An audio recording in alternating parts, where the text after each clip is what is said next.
Welcome to our program, Mr. Horsfall. Good to see you again, Daniel.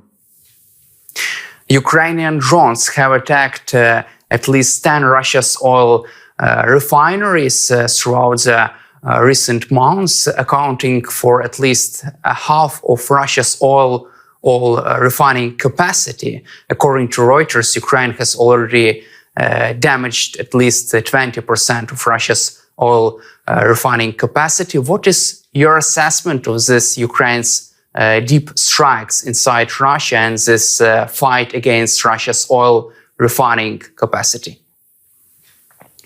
Well, they're having a very important strategic effect on the Russian ability to maintain its war. The reduction in their ability to make money from their oil production, their inability to refine oil and to provide gasoline to the economy of Russia, to transport material and people and food and ammunition, all have a detrimental effect on the ability of Russia to maintain war. And consequently, there's going to be a big struggle as the winter approaches for Russia to be able to get ammunition to the front, get food to the front, get food and material to the cities, and also to provide energy to the cities. So it's going to be a great concern to Putin, a great concern to the generals of the Russian army as how they're going to continue their war. From your perspective, why is it so difficult for Russia to protect all these oil refineries from drone strikes from the Ukrainian side? And how can you assess this rise of the number of drone attacks on Russian oil refineries by Ukraine? Ukrainian generals have maintained a very, very good strategic balance to their war campaign. Instead of responding on the front lines only, they've attacked the Russian infrastructure. They've attacked the logistics, but mostly they're attacking their energy infrastructure. And by attacking the enemy infrastructure, what they do is, they're preventing any future advancement for the Russian armed forces. The Ukrainians have achieved air parity or air superiority along the whole battlefront. And this is the reason that the drones are getting them and the missiles are getting through. The generals have concentrated their attacks on air defenses, on air manufacturing, and on air fuels. As a consequence, they now have air equality, if not air superiority, across the front. And most of their, and a big enough proportion of their missiles are getting through on every target repeatedly. And this is the reason why. There is another reason that Russia has so large territories that it's really difficult for them to protect territory, infrastructure from this drone attack. Yes, absolutely correct. With such a huge front line to try to defend, it's impossible with the armed forces they have and their loss of material to defend it. But the biggest thing is, in reality, is that Ukraine is increasing its manufacturing capability, and it has the support of the money of Europe and the supplies that are coming from Europe.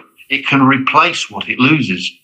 Russia cannot keep up with the manufacturing. It cannot replace the material it's lost, and it has nobody to fund it.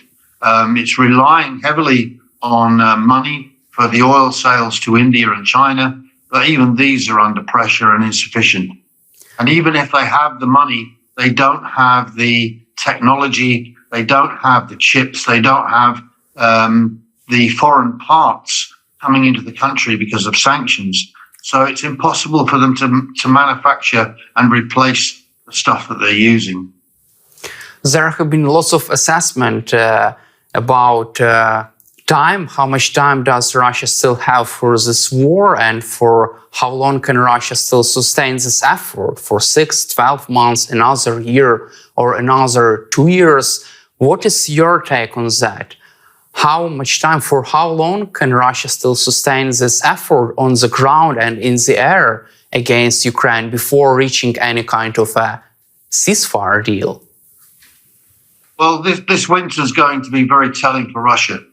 Vladimir Putin's going to have to make a decision on whether he wants to maintain his war or support his people and keep them warm and keep them fed. So this winter is going to be a very telling moment in the war. We have to wait to see what his decision is. But either way he loses. If he puts all his money into maintaining the war, there's a good chance that his people will starve and that they will turn on him. If he supports the people in the cities, especially St. Petersburg and Moscow, then he's not going to be able to maintain the Donbass front, and his defenses will collapse there. So this winter may, if all goes well, be the last winter of the war, but we have yet to see. Let's also cover another interesting publication by the Washington Post about the Vladimir Putin's inner circle.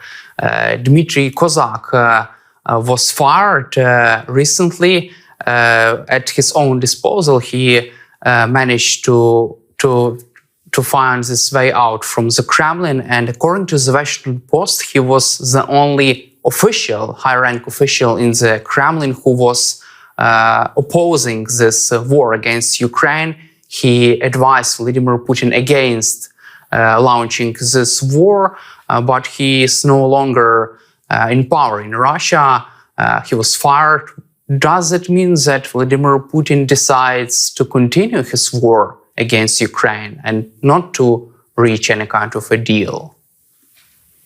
Yeah, I think although the war is a big factor, any threat to Putin is going to be eliminated. So we've seen an awful lot of oligarchs and senior businessmen parachuting out of windows. These are more inclined to be people who are seen as a threat to the power of Putin. In the Far East, where Vladivostok and way across in Kamchatka, the Russians are struggling to hold on to power because most of the law and order in the Far East is now being controlled by local autocrats and dictators. So there's a severe risk to the oligarchy and of the control of Russia over its complete landmass now. So Putin's only option is to eliminate anybody that's a threat in order to retain its position of power. Let's also cover recent hybrid war attacks by Russia on NATO member countries. Recently, on September 19th, 3 Russia's MiG-31 fighter jets have violated Estonian airspace, and they were flying over Estonia for 12 minutes. Also, this incident was following another violation of Polish airspace with 19 drones. What is your assessment of this hybrid attacks of Russia on NATO? And second question would be, how do you assess NATO's response to this Russia's actions? Yeah, these probes are a test of NATO as a unit, as an organization. The Russians expect a response. So far, the response has not been strong. They're testing more than anywhere. They're testing the United States of America and Donald Trump, who doesn't seem to be capable of taking any strong decisions against Russia. The Poles have taken a very strong move, made a very strong move by closing the Belarus border, cutting the trade links from China across to Europe. And then this may well be regarded as a strategic response to the Russian incursions into European airspace. But I still personally feel that it would be one of the best moves now to shoot down anything that incurs into European airspace. The Turks did it a few years ago when the Russians entered their airspace with a fast jet and shot it down, and it stopped it immediately. I think the Russians expect that, but I also think that it's the right thing to do because the world knows that Russia only respects strength. And if you don't push back, they will push harder. So I expect and hope to see a stronger response from Europe, from Poland, and from the UK, even if we can't rely on the United States to join in with that move. How can you also assess this big debate of the possibility of imposing a no-fly zone over Ukraine? Would you support this idea? Yeah, I think because of the threat against the European borders, they could be justified in putting a no-fly zone within a certain limited distance of their own borders over Ukraine, at least, and saying, look, you know, within 50 to 100 kilometers of the Polish, Czech, and the Polish border, at least, anybody that borders Ukraine, we will prevent anything flying within 100 kilometers with the blessing of the Ukrainian government. And that would protect the western borders, if not the eastern borders. Let's cover also US politics and Trump's response to the ongoing Russia's invasion of Ukraine. Do you still expect any kind of tough decisions made by Trump toward Russia and Vladimir Putin? Since Trump met Putin in Alaska, he's done absolutely nothing. In fact, since he came to power, he's done nothing but make a few threats. So I'll do this in 2 weeks. I'll do this in 3 months. But he's actually done absolutely nothing. And since the Alaska meeting, these incursions into European airspace have begun. And he's done absolutely nothing again. I think it's clear to most of the political world that he's in the thrall of Vladimir Putin. Putin has something on him, but we don't know what it is. But it must be something particularly terrible. So Trump is frightened to take any action against Putin and Russia. So I think Europe is coming to terms with that. It's starting to say, okay, we'll manage without you. We need you. We'd like to have you there. We'd like to have your support. We'd like to have your intelligence and your troops on the ground. But if you're not, then we'll manage without you. Although Donald Trump still has not yet imposed any kind of sanctions on Russia, he has authorized the first security aid package to Ukraine, funded by European allies. This package included air defense missiles and some missiles for HIMARS systems. What is your assessment of this so-called only defensive support for Ukraine by the United States? Yeah, I read a report that said it was offensive and defensive material. However, the quantity is minimal in the big picture. It's not a huge amount of support. It's very small in its quantity. However, it's something.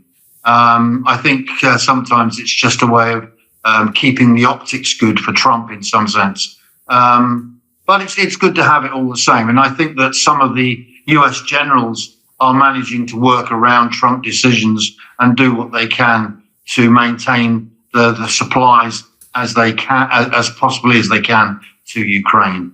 But Trump is not a reliable ally. He's not a reliable ally to Ukraine. He's not a reliable ally to NATO or Europe. And so the world is starting to learn to manage without him and with low expectations of him. Recently, General Kit Kellogg, US Special Representative to Ukraine, said that Ukraine was not losing the war because Russia was losing the war. There is a big narrative in the US that Ukraine is losing this war right now. Do you feel that there are some kind of narratives in the United Kingdom, and what is the reason for such a pessimistic view of this war? Reason for such a pessimistic view in some of the media is because Putin spends huge sums of money influencing the media. He uses coercion, blackmail, bribery, and any other method he can to get and just spending alone to get his message out there all the time. And that message isn't necessarily countered with enough spending in reverse. So people don't pay a huge amount of attention to what's going on politically. They're getting on with their lives. And so they see sound bites, and they see small sound bites of repeated messages. General retired Kellogg has actually said to Donald Trump that he believes that Russia is losing the war, and that was supported by his Joint Chiefs of Staff and Dan Kane when he was called into the room to support that. Trump didn't like to hear it, but his top people are telling him that Russia is losing this war. And I think they're absolutely correct. And they wouldn't make those statements lightly, especially in public. Trump cannot be relied on, but Russia is losing this war. This winter is coming, and I think we're going to see huge changes over the next 6 months. Also, according to Bloomberg, Vladimir Putin was emboldened by Donald Trump after the Alaska summit and decided that a military escalation against Ukraine was the best choice for him to force Ukraine into territorial concessions, to bully Ukraine into a bad deal. What is your take on this recent report by Bloomberg? I think Bloomberg are absolutely correct. But what they haven't taken into consideration is the determination of Ukraine alone, and the determination and the unity that's starting to form and get stronger in Europe and the United Kingdom, combined with Canada, Australia, New Zealand, and other world nations like Japan as well. So there's a growing movement of the free democratic nations to support Ukraine. And often the media fail to take that into consideration. Also, head of the British MI6 intelligence agency, Sir Richard Moore, said that Vladimir Putin was lying to everyone. He was lying even to himself by believing that he can win this war and force Ukraine into any kind of a bad deal. Is he right? Yeah. Putin lost this war the day he failed to take Kyiv. And when he failed to take Kyiv and his army retreated back to Belarus, that was the day he lost the war. And I wrote at that time that he'd lost it. It was just a case of how long it took him to realize that. I think this is the time that he's beginning to realize.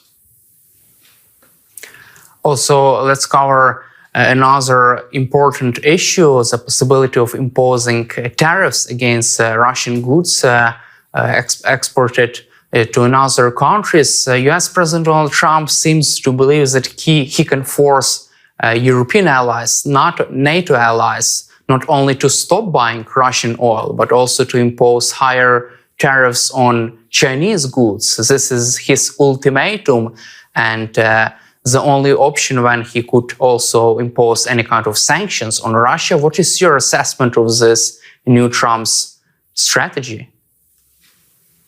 Well, if we can put the word strategy and Trump together, then I would agree with Trump that Europe had to stop buying oil and gas, its total oil and gas from Russia, which it now has done.